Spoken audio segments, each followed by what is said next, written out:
the switch vocal. We're UNbreaded. We offer sandwich reviews, interviews, news, recipes, and our goal is to become the leading resource for sandwich information on the web for all of you guys. So why sandwiches? Because sandwiches are reflective of who we are as individuals, who we are as a city, who we are as a region, and who we are as a nation. They're kind of a culinary shorthand, an expression of function over form. Our slides are definitely Any chance we can get the slides together?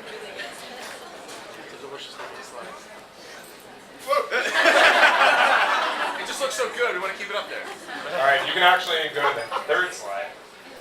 There we go. Yeah. Everyone has their own sandwich, whether it's a sandwich you make at home or, your favorite sandwich item from the local deli.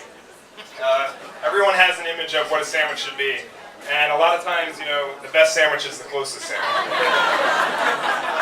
Sandwiches are so deeply ingrained in our lives that patients with brain injuries who undergo neurological exams are asked to describe their favorite sandwich and the steps that are involved with making it. I've got to swallow here. That's what she said.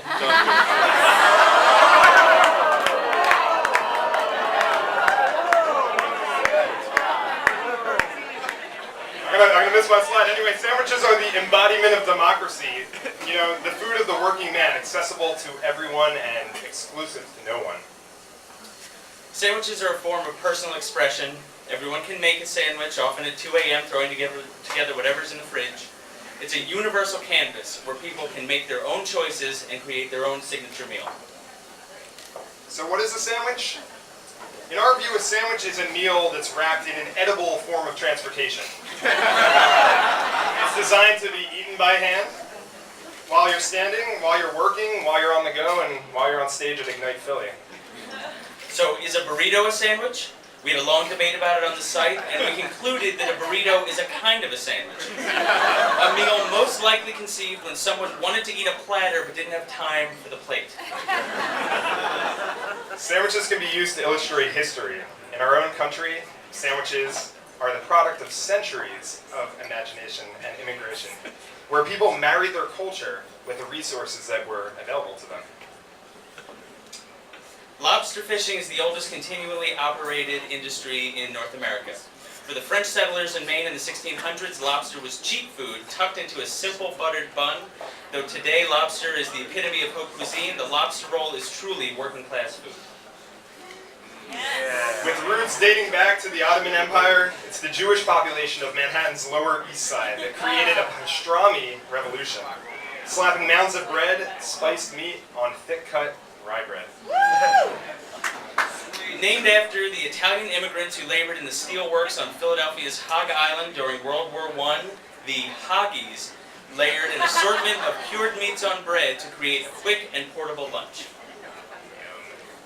Barbecue pork is a result of Afro-Caribbean slaves and European landowners combining their open-fire cooking techniques and native ingredients. The result is a fragrant smoked pork sandwich with hand-chopped meat served on a slightly sweet dinner roll. Yes. Cubans fleeing Castro came to South Florida in the 50s and 60s and transformed Miami into a city of night owls. Many late evenings in Little Havana end with the Cuban sandwich, a buttered roll layered with ham, Swiss cheese, slow-roasted pork, and pickles, then pressed flat. Yes. Sounds delicious. Like the Philadelphia hoagie, Sicilian wharf workers in New Orleans piled cured meats and cheese with rough chopped olive and pickled vegetable spread onto hollowed out Sicilian bread, which was called a muffalata. A convergence of Mexican and Californian cultures created the modern fish taco in San Diego. Yes. A corn tortilla is topped with fried fish, crema blanca, blended salsa fresca, shredded cabbage, and a squeeze of fresh lime juice. And a taco is a sandwich. Oh, look at this one. The baguette roll emerged in Southeast Asia during French colonization, and the Vietnamese who fled to San Francisco brought this with them, the banh mi. Hoo-wah hoagies all around.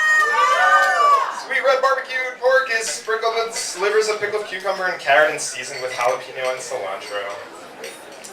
Chicago's Italian beef sandwich was created by the Italian immigrants who worked for the meatpacking plants. They would bring home the tougher, less desirable cuts of beef and slow roast it to make the meat more tender. then slowly simmered it in a spicy broth and topped it with jardiniera on a long roll.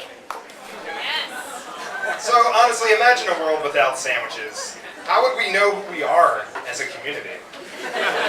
What would we talk about? How would we be able to sit through 9 innings of baseball? So why sandwiches? Because sandwiches are universal, sandwiches are iconic, and every sandwich has a story. We just want to tell them. Thank you very much. Thank you.